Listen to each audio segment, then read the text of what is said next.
Article 29 guarantees the freedom of the press, and Article 41 seals the public's right to know.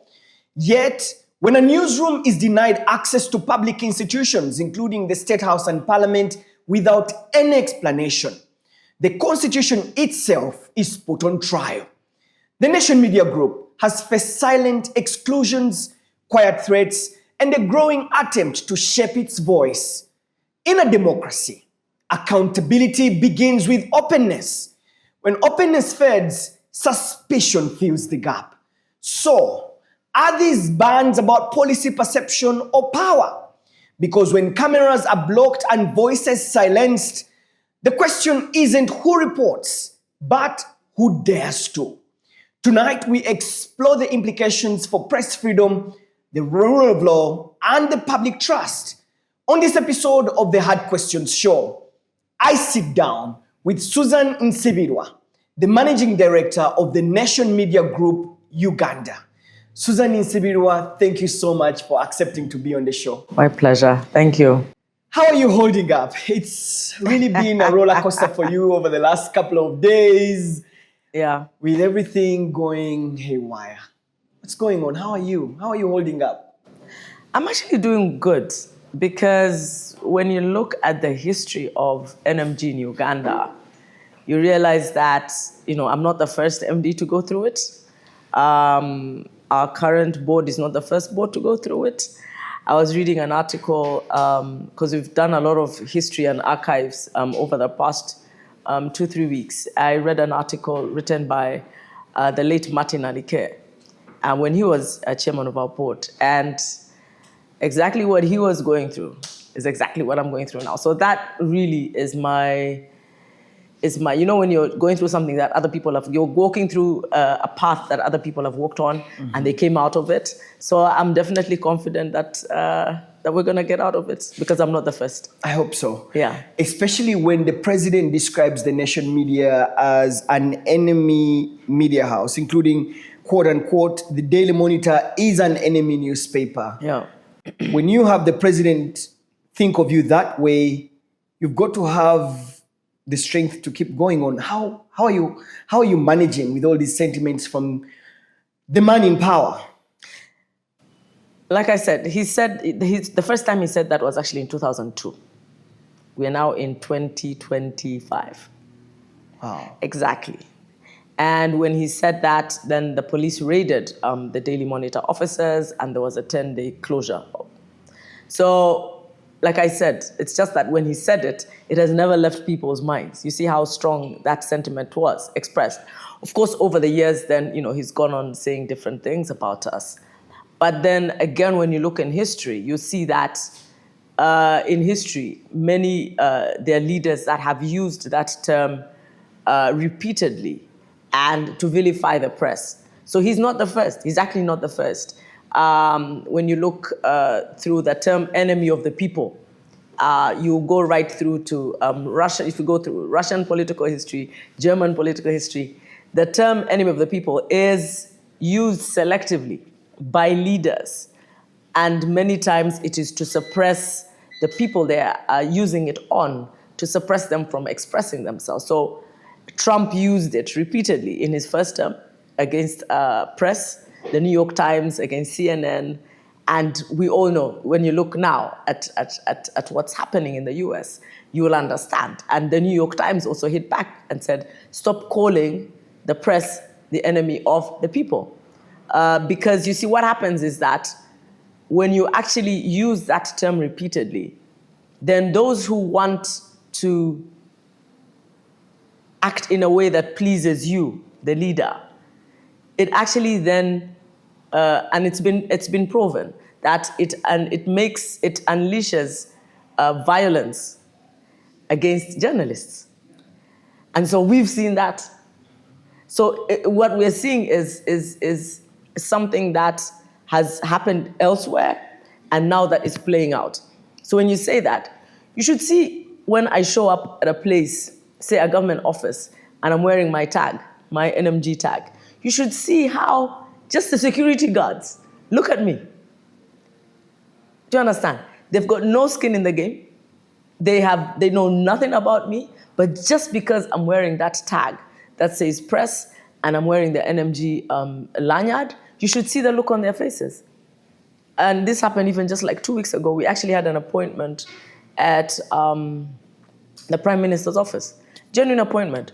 But you should have seen the security. Just the guys at the gate. You understand? So it's one thing for him to say it, but then it's another then to actually understand the impact. If I tell you how many times I've walked into a meeting or a breakfast meeting, CEOs, and the first thing they say, you guys, you're the enemy. And it's like a conversation opener. And so that vilifying effect is, I think, what, for me, is the intended result. Such that even if you come up and say, our relationship is not so bad, which is what I think last week when we were on a space and there was someone from the State House Press Unit saying our relationship is not so bad. That for me is oversimplifying the matter, because once the head of state has spoken these words, even if I do come up and I am invited to these events, and it has not erased the fact that people have taken it upon themselves to act like the press is the enemy, like NMG is the enemy, because the head of state actually said so. So for me, it's the effects. 20 years later, 20 how many years later? Yeah. And Suzan, that narrative is interpreted by different institutions of exactly, government, and that affects the revenue. Everybody interprets it in its because it's not a written thing. You understand? Even the order, like we were told, the order to ban us from covering the president, it was a verbal order. It's not written. It was a verbal order. So the people then in the press, everybody then decides, okay, so how everybody then interprets it in their own way. Do you understand? So even when you stand and say enemy, then people interpret in their own way. The security guys will say, enemy, you're not allowed here. Yeah, I must not smile with you. You understand? Everybody interprets it in their own way. When you've got a project that you're running with a government department, they'll be like, but then, what if? So it's really interesting, because then I think it was in around July. Must have been around July. So we went to the NRM Secretariat, because by law, they're supposed to run those they're supposed to publicize, the nomination dates and everything for their candidates. So by law, they're supposed to run them in the press. So when I went there, their question was, so what did you guys do? Because remember, it's a verbal order. There's nothing written that anybody can work on. So the beauty then, which I liked about the maturity of the guys at the NRM Secretariat, is that they were asking, okay, so if we advertise with you, are we going to be slapped on the hand? We don't know. So I said, there's only one way to find out. Do it. But what I liked about dealing with the NRM Secretariat, Todd Wong, and the people there, is that they were able to distinguish between the Secretariat, which runs the party affairs, and the government. So they actually did do business with us, because they're able to separate that this is government and this is a party. This is a political party. They're running the affairs of the party. And so those were good conversations, but then which opened my mind up to say that if people could actually just, so they were very intentional in their thinking and deliberate in their thinking, and say, okay, it's NRM Secretariat, and then the other things are happening with NRM government. You understand? Yeah. The Secretariat has nothing to do with NMG, has no issue with NMG. And so we do business with them. So it's a very interesting thing, because unless you have people like that who are open-minded, and I'm afraid there are not that very many open-minded individuals, but they are there, who will actually then say, okay, so what's the issue? But then you'll have some others who will, especially the issue on coverage. I did state, for example, in my press, in the space that even when the Aga Khan was coming, because the president was the guest of honor, the NMG journalists were initially struck off the list. Wow. Exactly. And it took the intervention of people at a higher level to tell him, what's the deal, mate? So, it's interesting because people would want coverage from us. They're opening a factory, they are, launching a new product or launching a new project. But as long as the president is a guest of honor, our journalists will be struck. It doesn't matter whether it is in Arua, whether it is in Tororo, it doesn't matter. We can understand State House because that's where he stays, that's where he lives. But as long as he's the guest of honor, our journalists will be struck off the list. We'll jump onto that shortly. But like you mentioned, it puts you in a very difficult position as the top leader there. Because firstly, you have to raise revenue.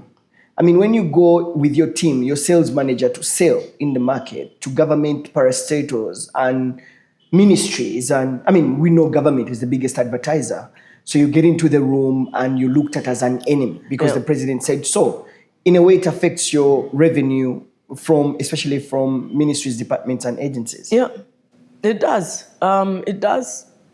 Obviously, there are those, like I said, open-minded permanent secretaries that you'll have a discussion with, and you'll come up with some good solutions.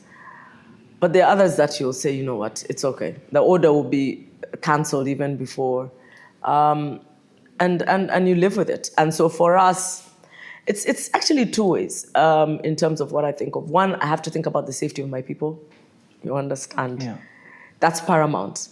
I have to think about the safety of the journalists, because that rhetoric that then causes violence against journalists is a real threat. I tell people that there's a journalist who was injured in the 2021 election.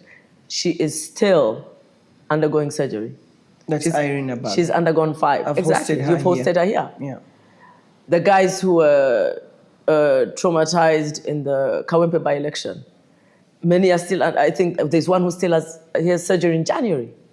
Exactly. So for me, there are two things. I've got to balance that.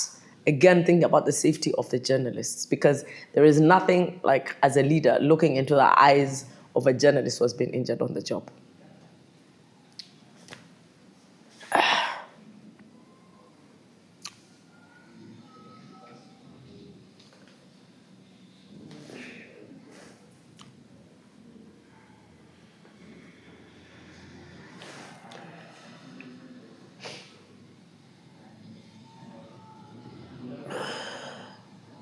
I think that has been one of my hardest times. To visit someone at home who cannot sleep at night because they were put in a drone and blindfolded and hit on the head. Why? Because they were doing their work. That, for me, is a bigger challenge. Because you have to, and then the wife then asks you, please give him something else to do.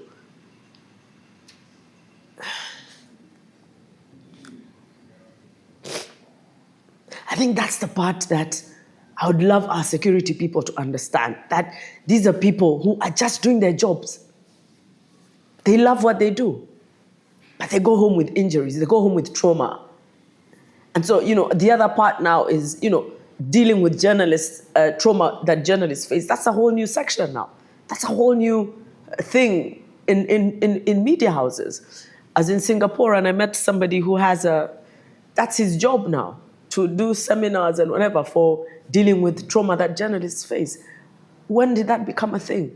But because we're vilified, because media is vilified, then you find that then those who have the arms, those who have the power, then interpret it in their own way, that this is an enemy who deserves to be beaten, who deserves to be abducted, who deserves to be treated less than human being, less than because they're an enemy of the state. So for me, that's the other thing.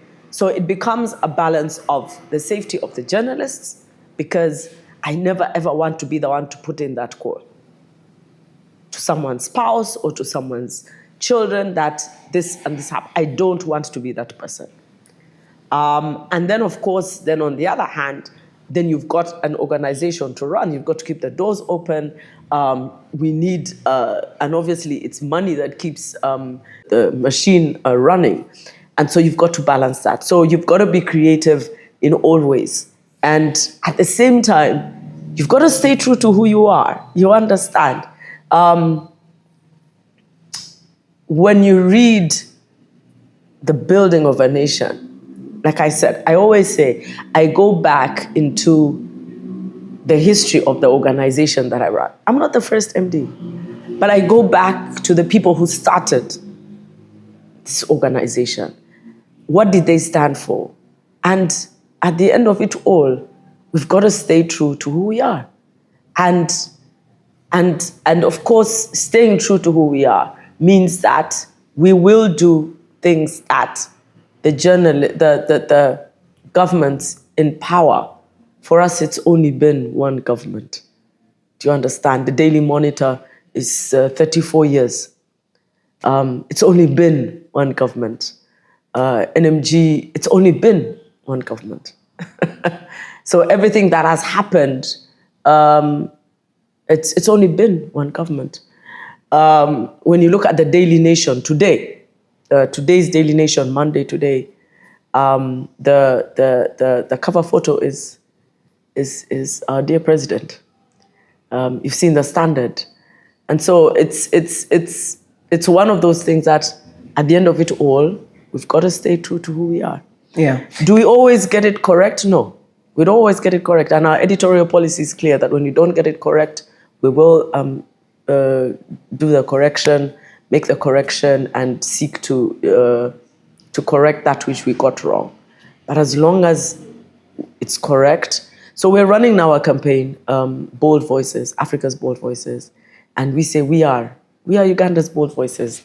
We will speak up, we will speak out. That's the campaign we're running, and we're not going to shy away from that. Yeah, and I should honestly celebrate the work that the nation media is doing on speaking truth to power. I mean, there are times that you wake up and read the headline and you're like, okay, what's going to happen next?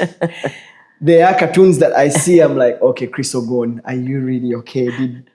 Did the top editorial team pass this cartoon? I'm sure they did.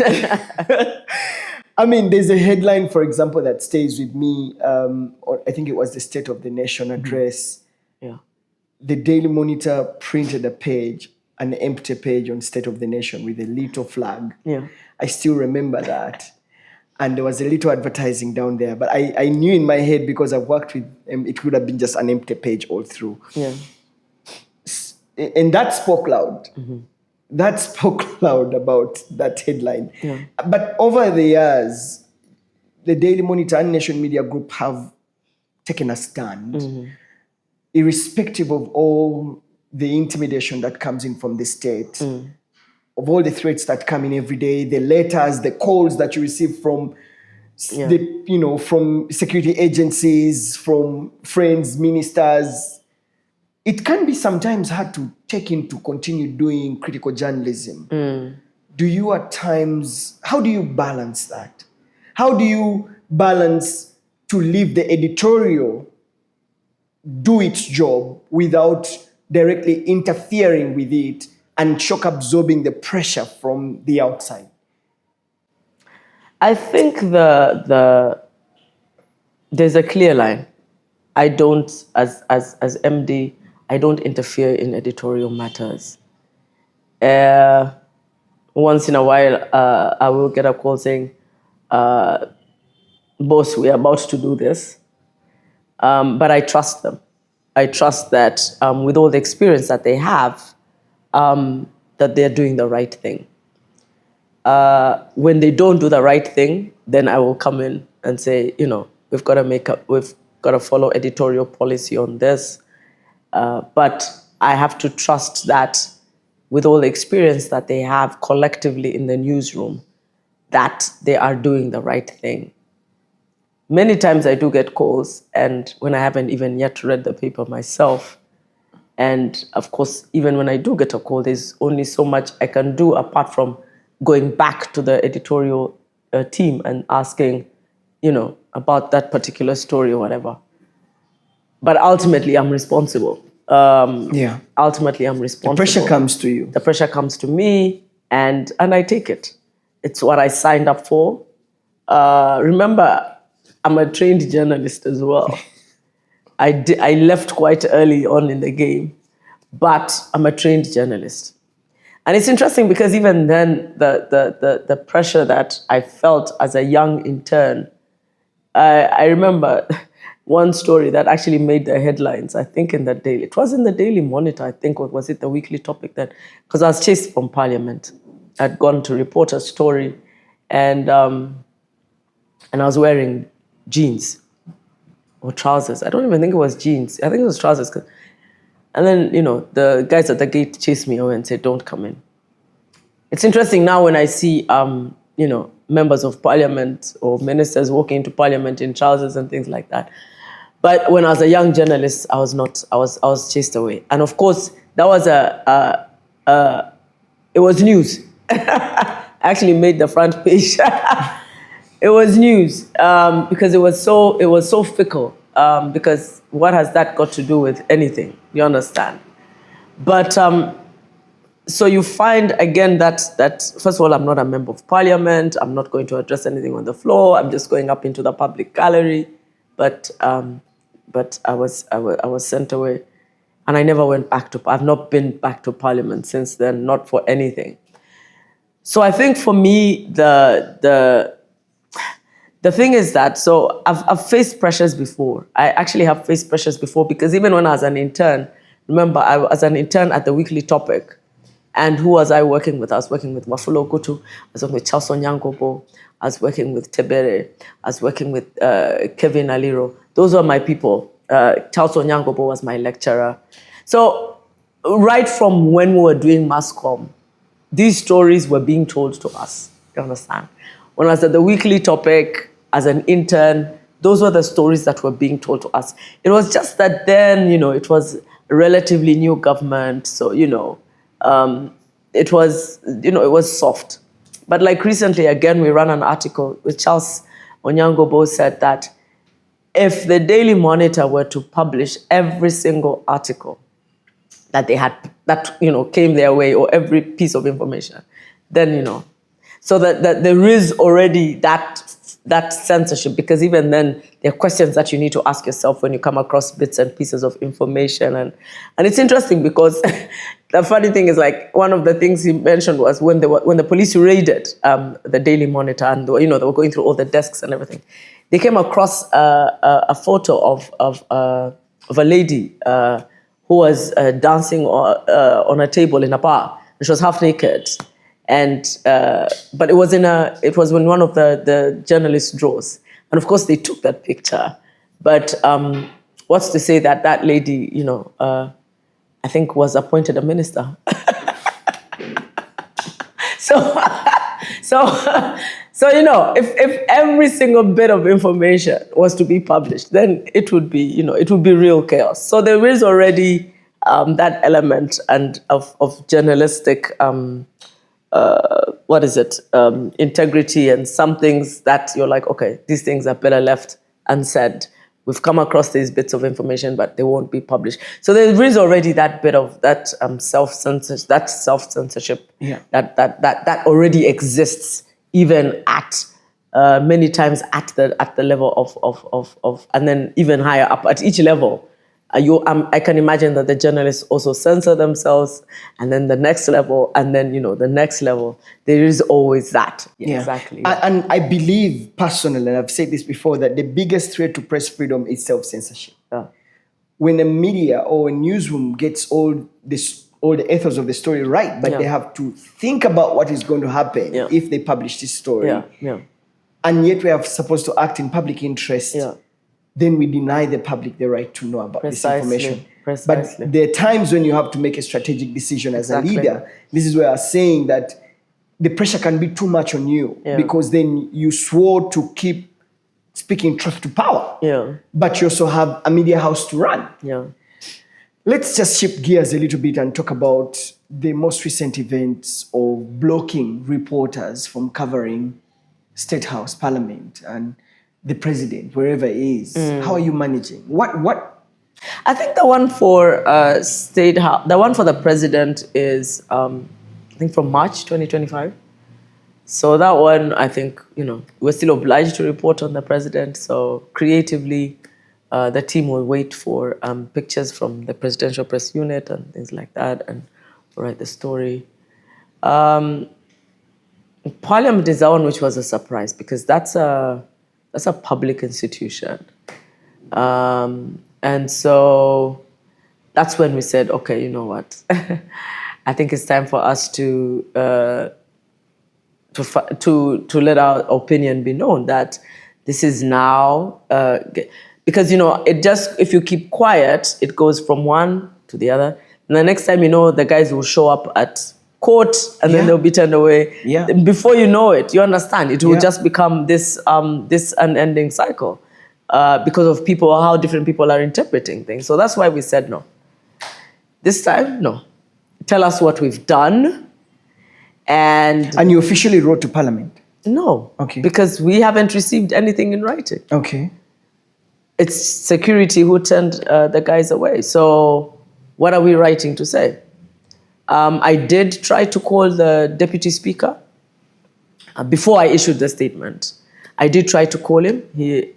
And he referred to my attempt to reach out to him, I think, when the MPs were asking him on the floor. And he said he was going to get in touch with me to return my call. And the next thing I knew, he was saying that we're being investigated.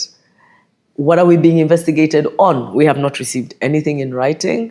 What are we you cannot, how do you investigate me? What are you investigating me on? So again, remember, we're a listed company. When a deputy speaker of parliament goes on the floor and it's in the Hansard, it's forever on record that a media house such as ourselves is being investigated.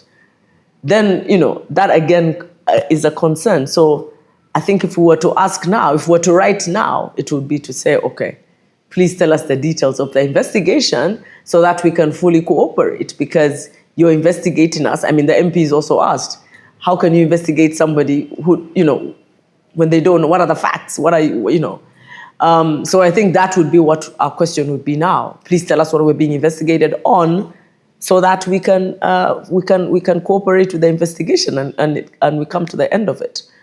So so there are lots of meetings that are happening. I haven't been in the country to see exactly what's going on. We do know unofficially why we were banned, but like I said, for us to speak out, it's for people to understand that all is not well. Yes, we have an election going on, and we are so-called a democratic Republic of Uganda, but all is not well. Once media freedoms are being suppressed by people in power, all is not well. We've seen TikTokers being jailed on the go, right? And so you then get to realize that kind of suppression and intimidation, that all is not well. And so for us to speak out, it was really just to show the people of Uganda that our freedoms are being suppressed. Please don't for any 1 minute think that it's just about media freedoms. It's about personal freedoms as well. It's about liberties that are guaranteed by the Constitution. Mm-hmm. Don't just look at it. The bigger picture is, don't just look at it as NMG. Look at it in the broader picture of liberties and freedom. So even when we stand up and say, oh, Uganda, you understand? Mm-hmm. We even sing about it in a national anthem. We've got to question ourselves, do they actually exist? I agree. You see, you mentioned, and I think this is where the problem comes from. When press freedom, you see, the media is a fundamental pillar of our democracy. Exactly. Because then we get to speak truth to power. We get to inform the public. And you really mentioned it in your statement, and I want to quote. You mentioned that democracy dies in darkness. Yeah. And you said you would defend the right for NMG to do its job as a media house. Yeah. At what lengths are you willing to take? Are there any, I mean, I know that in the past we had, Andrew Mwenda and the team, going to court to challenge what has later on become a foundational principle in our journalism, to push back against that law, defamation and all that. Is the NMG exploring avenues of going to court to challenge some of these things? Well, we did go to court and challenge the closure of Daily Monitor, and government lost that case. Yeah. And paid us. The money was actually paid out this year. Oh. Yeah. 10 years after the fact. Wow. So the precedent has been set. If we challenge the closure of the paper, and I know there are many constitutional lawyers. I think even Uganda, the Law Society is also on our side on this. And the constitutional lawyers are like, let's go on this. So, yeah. Yeah. I can't agree more with you. Especially, this is where media houses like the Daily Monitor really need to challenge government excesses. You spoke about the story of Irene Abalo, and I've hosted her on this show. It was a painful show, I should say. She talked about how her entire life has been broken up to now. Yeah. She can no longer go out to cover the stories. She became a desk person. Yeah. It was detailed. But what really broke her is that there was a general lack of accountability to people who did this to her. Exactly. And the people who committed these atrocities against the media. Yeah. Other journalists were beaten. Yeah. Look at the Kawempe by-election, where, Abu Bakar Ruboa and the entire, NTV crew, and remember at that time it was really terrible. There's not been any form of accountability. Yeah.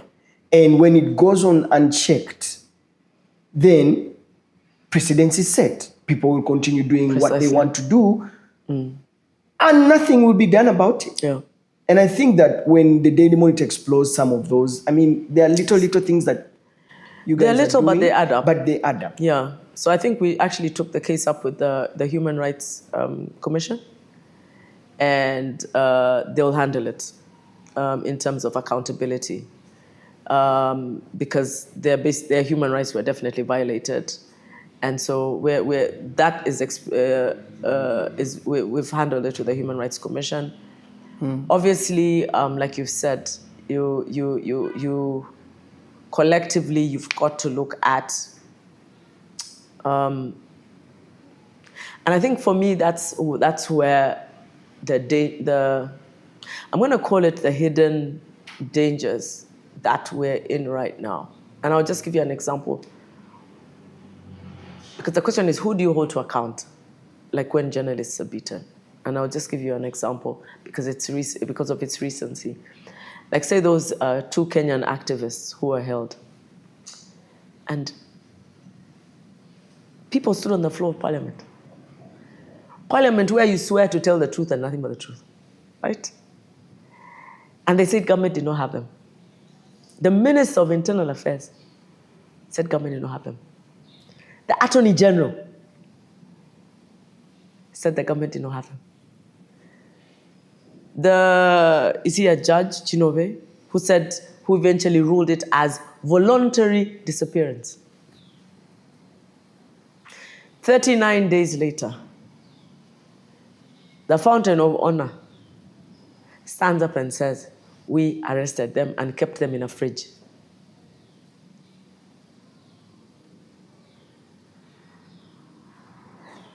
That, for me, speaks volumes of where we are right now.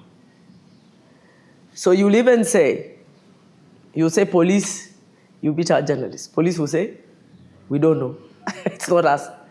Then the next group will say, it's not us. Then the next group, you understand, it's not us, it's not us. So we say, okay, let's take it to the they will all deny and say it's not us, it's not us. When our security guys went to pick up our equipment, you understand, from, I think it was, I don't know where the Kasangati. They had destroyed the equipment. we saw footage of security personnel literally picking up a camera, which is branded NTV, and literally throwing it to the ground. What's that? Microphones, and literally snapping the microphones. Like, what's that? What is that? And so when you go now to pick up, let's go pick up, because obviously for insurance, you're going to need the destroyed equipment back. Let's go pick up let's pick up, you've already destroyed it anyway, let's go pick it up. And then the guy at the police station, I think the DPC or something, is like, no, I have orders from above not to release it. You've already destroyed it. Like, it's destroyed. We can't use it anymore. Orders from above not to release the equipment. I'm like, okay, so what did the guys do? They were released without charge. So for what reason are you now holding equipment if the people who are manning the equipment have already been released without charge, dumped somewhere? So why are you holding the equipment? Orders from above. So who is above? You understand? So for me, there's several things that are not right in this, what we want to call like the civic space. We knew for certain that it had shrunk, but now it is like beyond even just shrinking. It's just a complete maze, even how you maneuver your way around this civic space. So media should, on a good day, be just that, relating information and whatever. But on any good day, you'll be called names, you'll be called this, just for trying to do your job. So, but the question on accountability, it's always, who do you hold to account? So for us, like when the Daily Monitor was closed, it was the Ministry of Internal Affairs, because it was police that closed. You understand? They were wearing police uniform. So the case was against the Ministry of Internal Affairs, under whom police falls. You understand? So that issue of accountability then becomes, especially when you see these guys who are, many times you don't know, when their faces are blanketed with socks and just whatever, and masks and whatever they are wearing, like, it's all been mixed up. Who do you hold accountable? Guys are in black T-shirts. Who do you hold accountable for, like, say, unless you actually get the picture, you understand, and see the person, and the person is identified. Who do you hold to account for these beatings against journalists? So for us right now, it's let the Human Rights Commission handle it and figure out who they're going to hold accountable. So do you share these sentiments that there's a general lack of accountability and impunity in this country? Because of you say chaos, they say that chaos loves, what's the saying about chaos and confusion? Because of that, we're in a society right now, where there's a lot of big names throwing around. And as long as I throw a big name, do you understand? That's why you see the guys who are being paraded for fraud or whatever. They throw a big name from State House or from ministry, and then they're able to defraud people just because they've thrown a big name. Nobody even bothers to check, to verify what this guy is saying. As long as he's thrown a big name, that's what happens. So that's where we are right now. We're in that big name politics, which then affects the rest of us. So that's why you'll find, for example, that see what's happening like right now at with the Nachivo channel. You understand? Because a letter came from the head of state. That's it. NEMA, KCCA, ED is now saying the plans were never approved. Do you understand? How does someone start? KCCA, you go start building even a wall around your house. The KCCA guys will come. Do you understand? They will come and ask you for the plans. How does someone start a massive investment like that downtown? And then the ED is saying the plans are, which it begs a lot. It begs a lot that KCCA, the authority over the city, you understand? The ED can say that the plans were not approved. You understand? Then NEMA can also say we never saw. So just based on the fact that a letter was written, construction starts, you've got traders crying their hearts out because they've lost billions of merchandise. And so the question of accountability, who? If you go to KCCA, they're like, do you go to NEMA? Accountability. Who? Do you put them all together? And then you get to the judge, and then this one, then they start, you've filed it wrong. So the question of accountability is such a big one right now in this nation. Because it's such a big one because of the big name. I throw a big name and everybody else just melts into every other accountable partner or part of the levels of accountability fades away. And then chaos. In that confusion, chaos thrives. So right now we have a lot of confusion and chaos is just thriving. Wow. And when you speak and write about this, then you're still labeled an enemy newspaper. But it is what it is. Yeah, and I wanted to ask you, Suzan Nsibirwa, as the representative of NMG, what inspires you to keep doing critical journalism? I think it's at my very heart, it's really, like I said, the shoes that I stepped in were massive shoes. When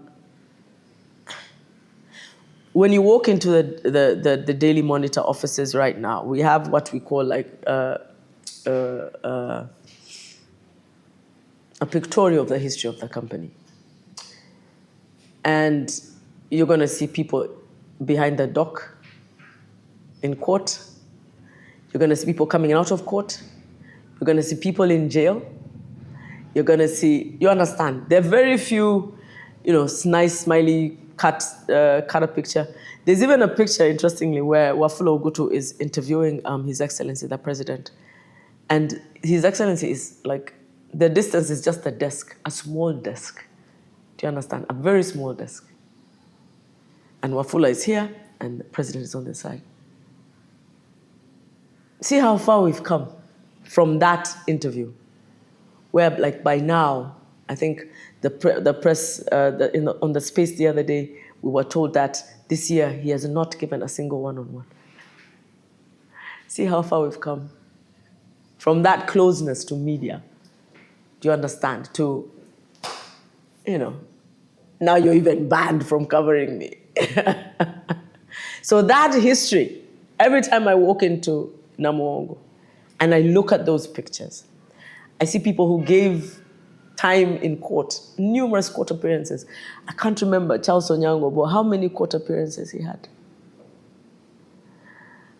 The lawyers that have been with the company for so long, how many cases they have filed. And then I realized that I stepped into very massive shoes. And I realized then that their work and the suffering that they went through and the threats that they went through, it can't all be in vain.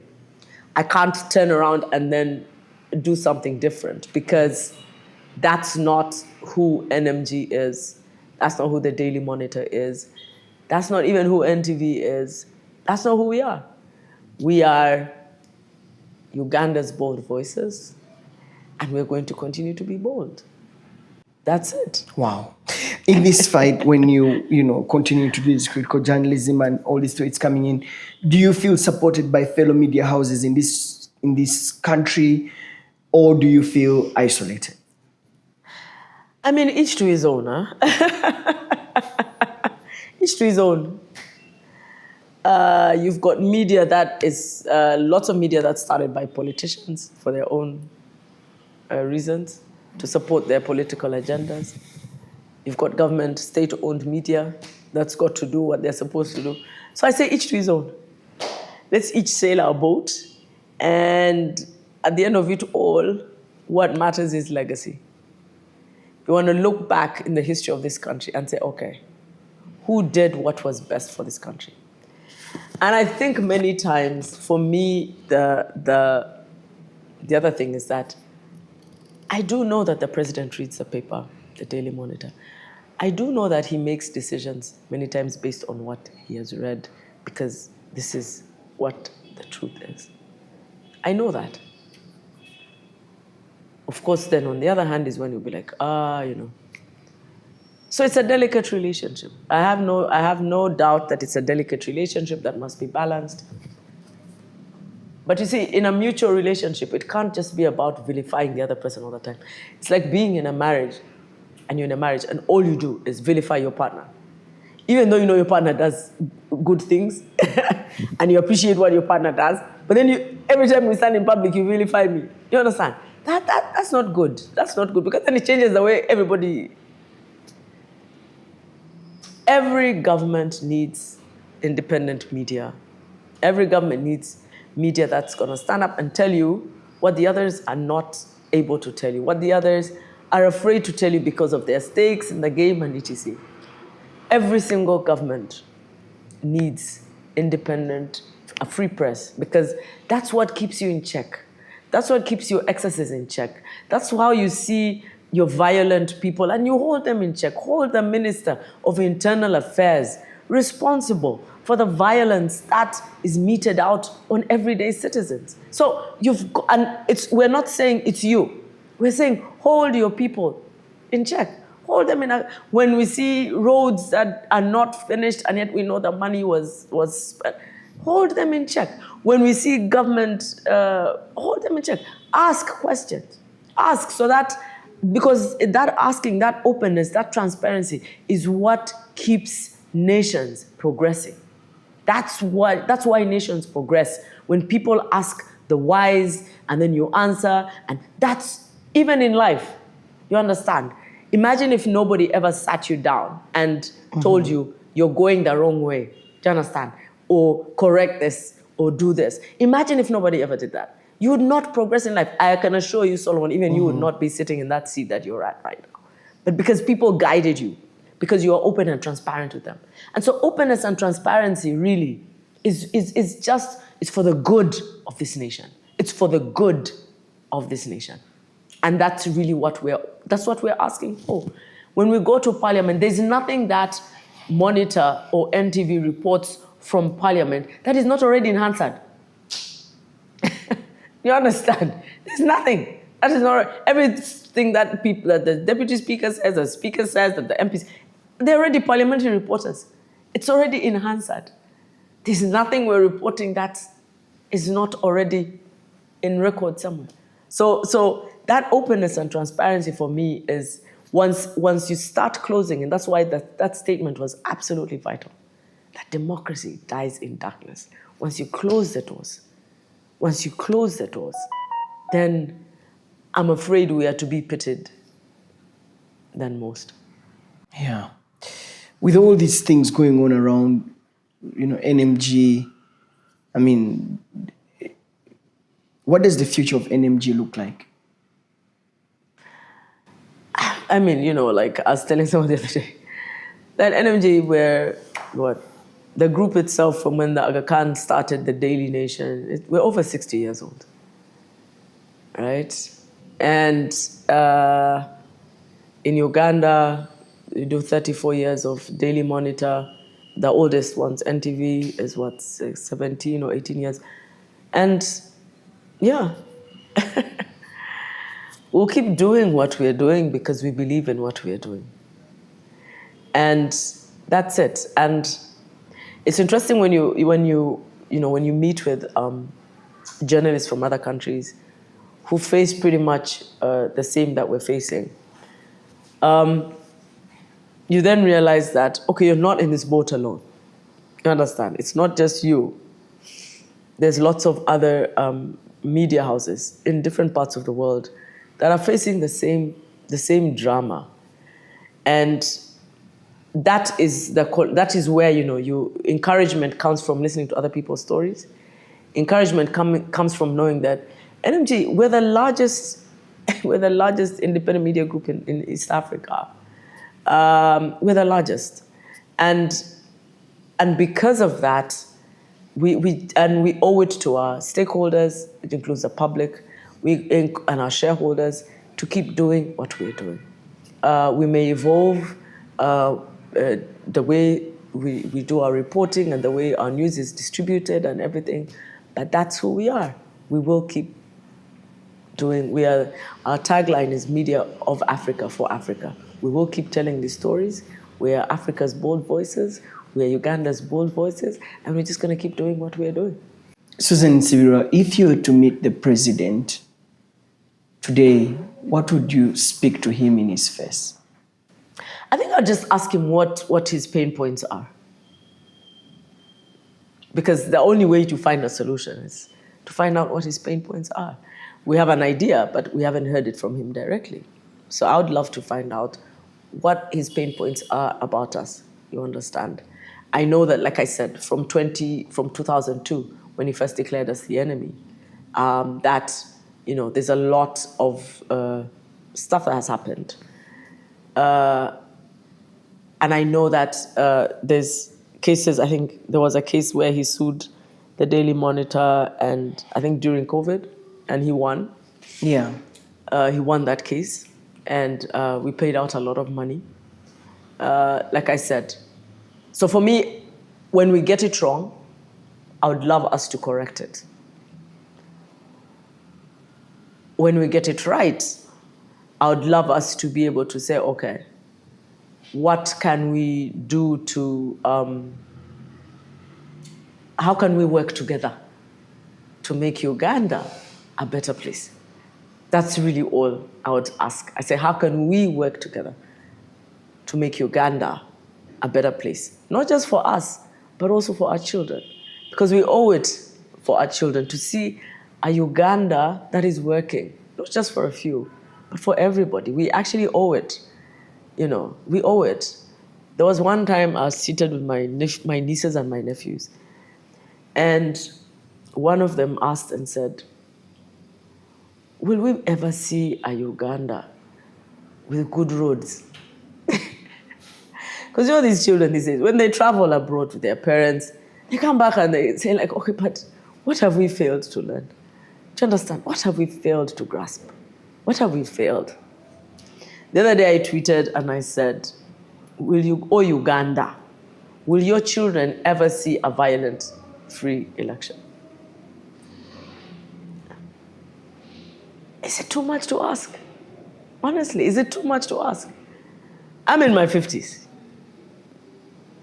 Will I ever see a violent-free election? Is it too much to ask? So now how about our babies? Is it too much to ask? So I would just ask him, how can we work together to build the Uganda that we can be proud of? That in our old age we can sit and say that, we did a good job. So it would just be to ask about his pain points and how we can work together. Suzan Nsibirwa, thank you so much for speaking with us. Thank you.